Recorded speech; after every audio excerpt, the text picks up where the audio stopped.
have to tell her everything. Things can't go on like this.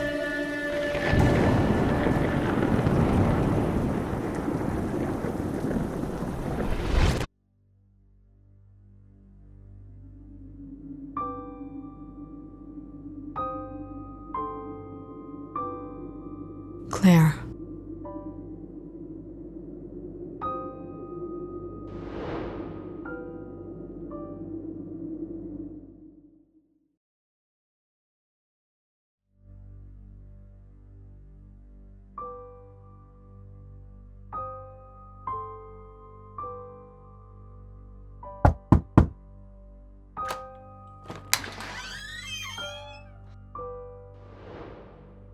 Claire?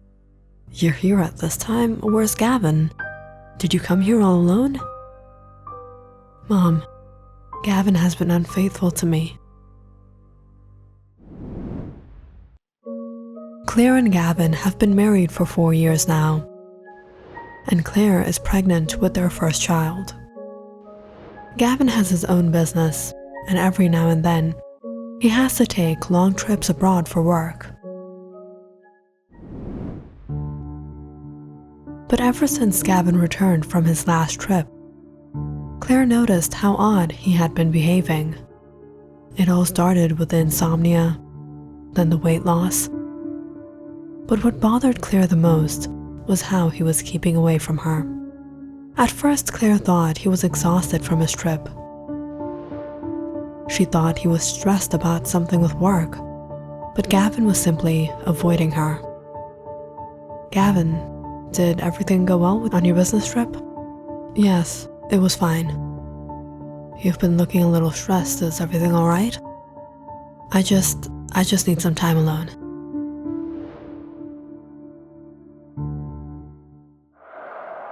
It wasn't only that Gavin was staying away from her,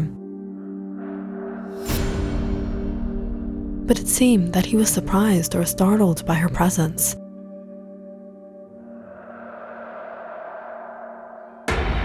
And sometimes, it even seemed as if he were frightened by her. In fact, one night, when Claire thought she would spend some time with him to help him open up and get some relief,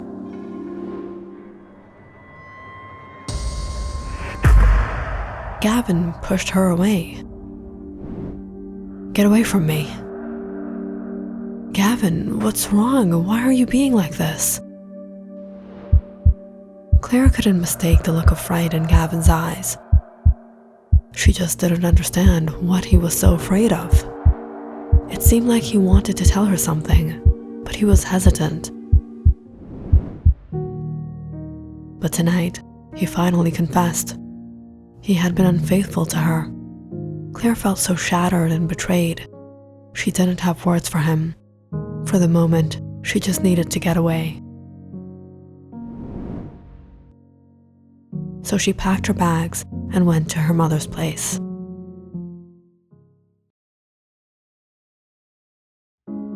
All men are pigs, Claire. You think your father was a good man? You know how many times he had been unfaithful to me and lied about it? Gavin at least had the decency to confess to you. Perhaps he's feeling guilty and he wants to change. But why now? Do you think it's because I'm pregnant? From my experience and whatever I've observed, men become more unfaithful during a woman's pregnancy, and more so after childbirth. I really don't know what to think, Mom. He could have hidden all this from me. Why confess all of a sudden? Claire, if you forgive him, then you'll be living with a cheat. But if you leave him, what are you going to do? Be alone your whole life? You might find someone else, but there's no guarantee he won't cheat on you, or he'll be better than Gavin. What should I do?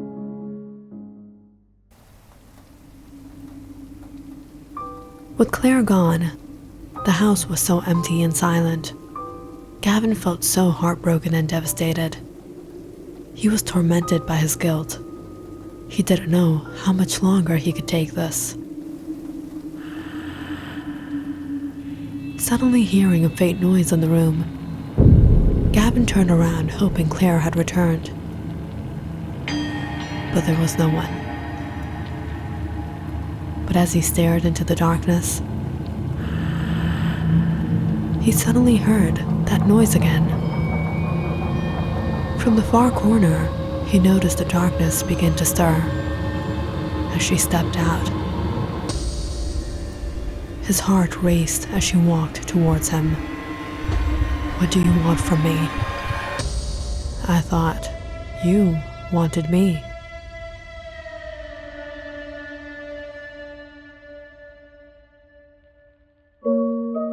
Gavin and Claire's relationship had always been close. He truly loved her. But since Claire had gotten pregnant, they hadn't been spending much time together and had become a little distant. In all this, Gavin was set for another one of his business trips out of the country for a few days. He booked into a small motel by the shore, a bit secluded from town, hoping for some privacy. "Welcome to Seaside Motel. Here's the keys to your room. We don't have room service here, but the cafeteria is open till 10, where you can have your meals. And if you need anything else, feel free to call the reception." "Thank you." By the time Gavin wrapped up on work and returned to the motel, it was around 6 p.m. every day. In the evening, the weather would be calm and soothing, and he would walk out towards the cliffside to relax.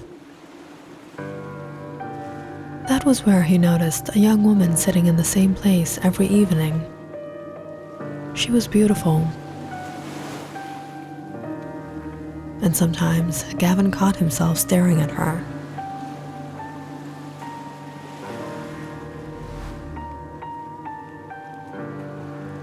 And one day, she did too.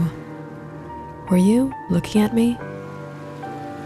"Sorry, I didn't want to make you feel uncomfortable." "No, it's okay.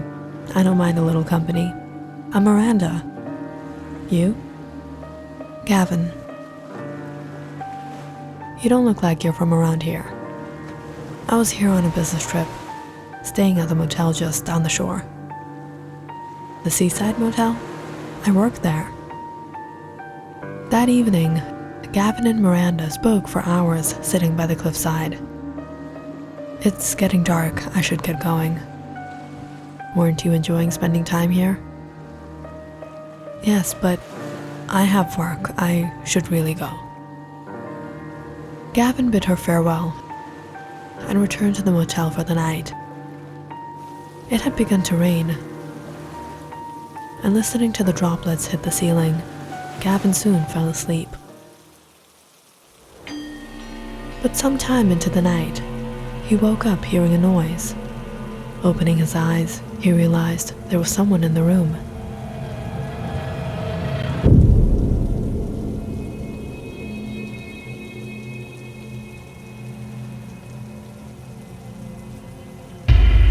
"Miranda, what are you doing here?" "You think I didn't understand what you wanted? The way you were looking at me, the way you were talking to me. You almost escaped from there because you were afraid you would end up doing something, end up giving up to your desires." "What are you saying?" "It's okay. I want you too."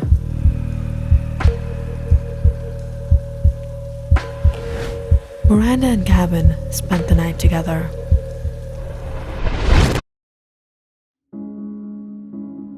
But the next morning, when Gavin woke up, the bed lay empty beside him, as the previous night flashed before his eyes.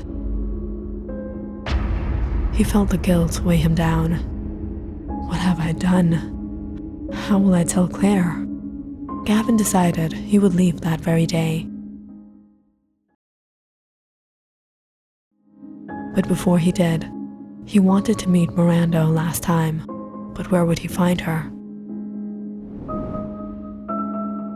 "Mr. White, is there anything I can help you with?" "Hello, is Miranda here today?" "Miranda? Who? She told me she works here. She has long brown hair, green eyes. The man looked at Gavin strange as he took out a picture from the drawer and showed him. Do you mean her? Yes, this is her.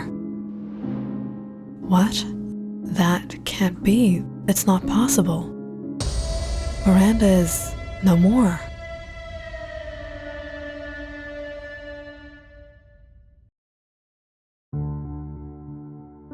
Some years ago, a young woman named Miranda used to work at the seaside motel.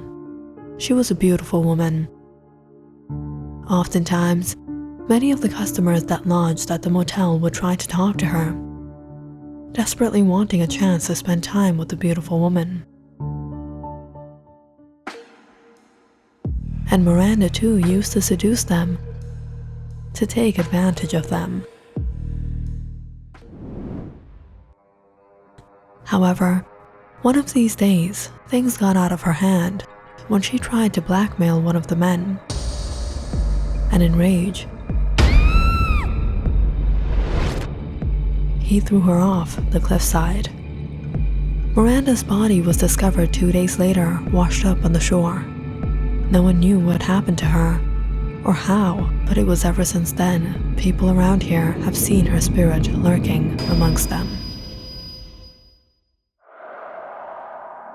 They found her body years ago on the shore. Take a look.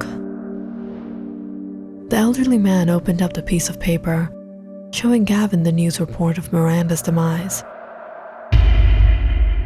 Gavin fell in shock, not knowing what to believe. But he knew he had to leave. And so, he packed his bags and returned home that very night. He wanted to forget everything that happened. But when he saw Claire, that night flashed before his eyes. He couldn't forget what he had done, and the guilt tormented him. And in all this, one night, while he lay in bed with Claire, he woke up, noticing someone standing by the edge of his bed. It was Miranda. Miranda? It can't be. You have to go. My wife is here.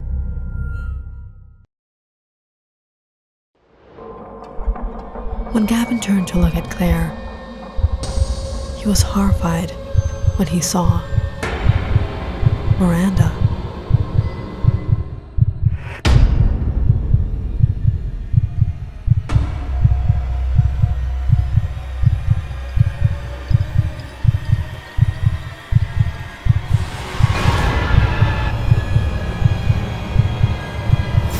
No, this can't be real.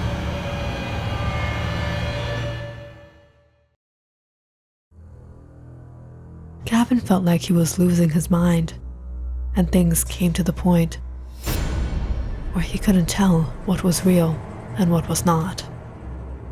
Whenever Claire came to him, he saw Miranda. And that night, when Claire came to console him, thinking it was Miranda, he pushed her away, almost hurting her. Gavin was devastated by what happened. He knew things couldn't go on like this, and perhaps the only way he could escape this guilt was through confession. I'm sorry, Claire. I lost control. I fell to the temptation. I've been unfaithful to you.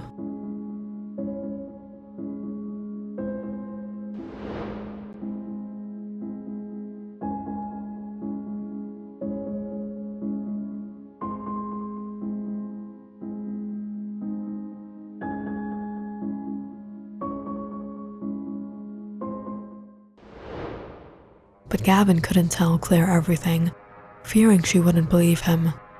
No one would believe what happened with him.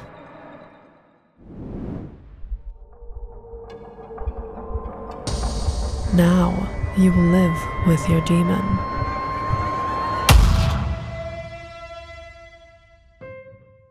A few days had gone by since Claire had left the house when she got a call from one of Gavin's colleagues. "Claire, where is Gavin? He hasn't come to work in the past few days. He's not picking up any calls. Is everything all right?" "What? He hasn't gone to work?" Claire felt a bit concerned when she called the house and no one picked up. So she decided to go back and check up on Gavin.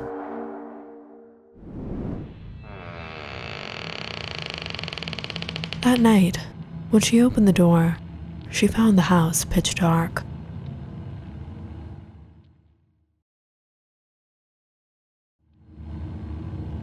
Stepping inside, she tried turning on the lights, but the electricity wasn't working. "Gavin? Gavin, are you there?"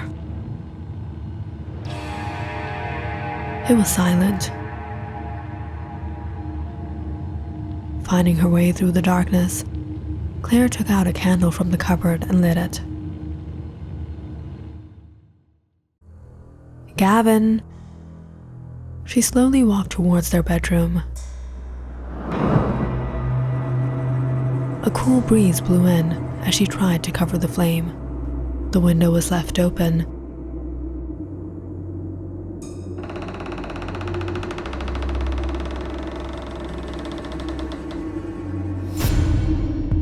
But when Claire stepped inside, she was shocked to see Gavin slumped over on the table. Rushing to him, she checked his pulse. He was unconscious. "Gavin, wake up! Gavin!" But Gavin was irresponsive. Claire immediately picked up the phone to call for help, but there was no connection. That's when she noticed, on the table, a letter written in his handwriting.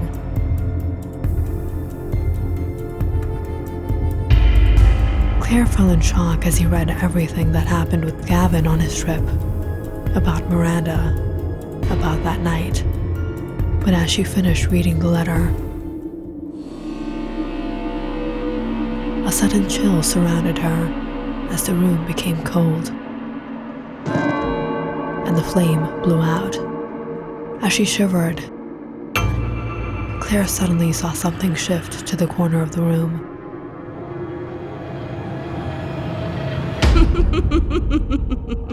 She froze, hearing a faint laughter as a woman stepped out.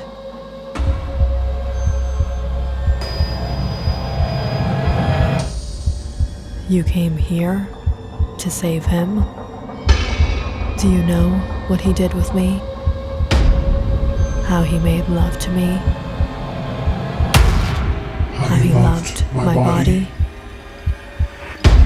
As Miranda approached her, Claire fell back in fright. She stared at her in awe, until she gathered up her courage and got up.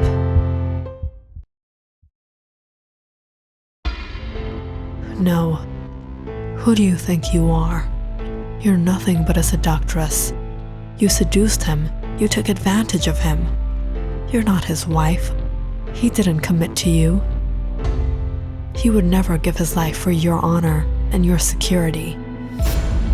He is my husband, and this is my house. And I banish you from my house." As soon as Claire uttered the words,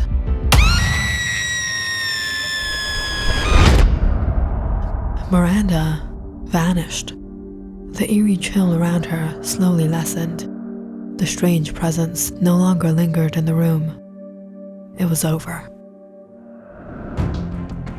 Claire immediately ran out to the phone booth down the street and called for help.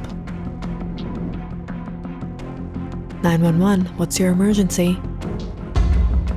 I need an ambulance right now.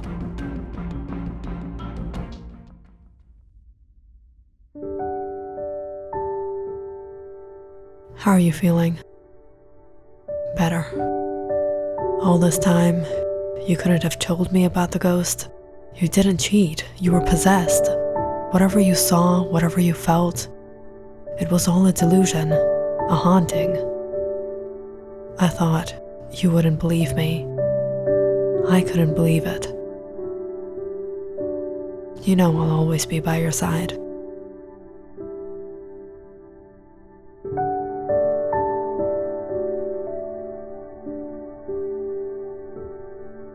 Click on the subscribe button and check out more awesome videos on our channel. And don't forget to press the bell icon because you know it's interesting.